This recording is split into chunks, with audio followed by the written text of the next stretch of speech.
We need to have a very serious, very direct, and completely focused conversation about Stephanie White and what her specific decisions in this game against the New York Liberty reveal about the coaching approach that has defined this Indiana Fever season. Because the numbers from this game are not a collection of individual disappointments that happened independently of each other. Steph, I see you circling stuff. I'm guessing the free throws are probably something to circle. Just talk about the game and how that might have difference. You held them to 30% shooting and I think 11% for three, something like that. Yeah, I mean, 23 free throw attempts in the fourth quarter. We had 2. And we did foul intentionally 3 times, so that's 6. It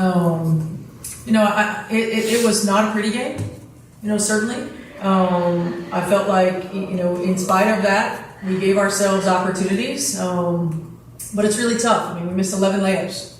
It's really tough when you're missing those kinds of shots to get back in transition defense. It's momentum killers at times. Some of our turnovers, we've just strung together a couple of Indiana held a 12-point lead. Stops and we turn it over in a timely manner. And look, their length causes challenges. I mean, we couldn't get C loose very much at all, and we got to do a better job of finding ways to do that. For us, we got a little tunnel vision. I felt like, and we didn't move the ball at times offensively. For the most part, outside of the 23 free throw attempts in the fourth quarter, our defense gave us a chance. That specific pattern has now repeated enough times that the burden of proof has shifted entirely. And our offense stalled at times. Coach Caitlin, picking up on the foul thing, the 5th foul on Caitlin, she had to come out with about 6:26, I think, left in the 4th. And she's now gotten 4 or more fouls in the last 4 games. In the league. Yeah. I can't shoot a free throw, so.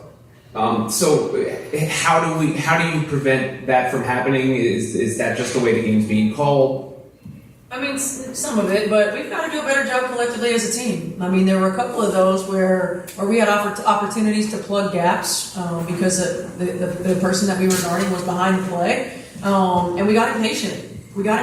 In the fourth quarter of a competitive professional basketball game that required maximum offensive mercy, more documented coaching failures, and more competitive collapses from positions of advantage than any season this franchise has previously endured during the Clark era. 12 points up, 8 points down. 1 minute left before Clark got a shot in the fourth quarter. That is Stephanie White's coaching. And the longer it continues, the more of this season gets permanently written into the record books in exactly these terms.